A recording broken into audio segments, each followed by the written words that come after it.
আসসালামু আলাইকুম রহমতুল্লাহি ওবরকাতুহু নাহমাদুহু ওয়া নুসাল্লি আলা রাসূলিল কারীম আম্মা বাদ। ডিয়ার ফ্রেন্ডস, আশা করি প্রত্যেকেই ভালো আছেন। আলহামদুলিল্লাহ আমিও ভালো আছি। বন্ধুরা, স্বাস্থ্য বিষয়ক ইউটিউব চ্যানেল হাকিম এরশাদুল বারীতে আপনাদেরকে স্বাগতম। সাথে আছে আমি হাকিম এরশাদুল বারী। বন্ধুরা, আজকে এমন একটি ভেষজের সাথে পরিচয় করিয়ে দেব যে ভেষজটি অত্যন্ত কার্যকরী। এই ভেষজটি খুবই সহজপাচ্য হলেও শুধু এর ভেষজ গুণাগুণ না জানার কারণে আমরা এর দ্বারা কাঙ্ক্ষিত ফলাফল পাচ্ছি না। তো বন্ধুরা, আসুন কথা না বাড়িয়ে সেই ভেষজের সাথে পরিচয় করিয়ে দিচ্ছি, সেই সাথে 3টি রোগের উপকারিতা, সেই সাথে সেবন বিধি বলে দেব। বন্ধুরা, বিস্তারিত আলোচনায় যাওয়ার পূর্বে ছোট্ট একটি রিকোয়েস্ট, যারা আমার এই চ্যানেলে নতুন তারা অবশ্যই সাবস্ক্রাইব করবেন, কমেন্ট করবেন, লাইক দিয়ে পাশে থাকবেন। বন্ধুরা, সেই ভেষজটি হচ্ছে সজিনার পাতা বা সজিনা বৃক্ষ, যে ভেষজটিকে মাল্টিভিটামিন ফুড বলা হয়।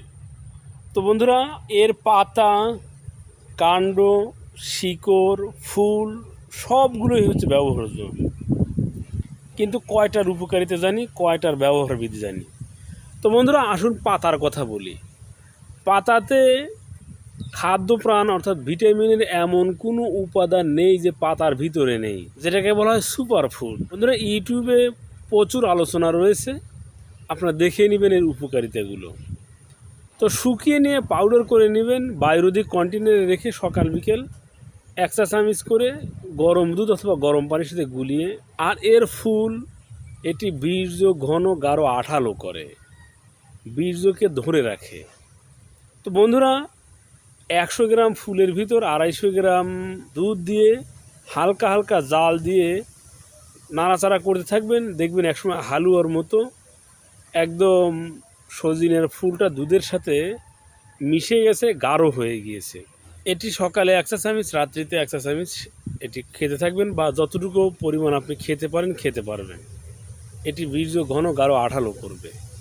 আর বন্ধুরা, সজিনা যে ফল, সেই ফলের ছালকে শ্বেত সরিষা বা হলুদ রঙের সরিষার সাথে পিষে, এটা যাদের অন্ডকোষের সমস্যা রয়েছে, কোষ বেদি রয়েছে, কোষে পানি জমা থেকে শুরু করে কোষের পিছন মানে সাথে অধিক মাংসপিণ্ড জমা হয়ে গিয়েছে। তো বন্ধুরা, এই 3টি উপকারিতার কথা বললাম। নিয়মিত সেবন করুন, সুস্থ থাকুন। সাথে থাকার জন্য ধন্যবাদ।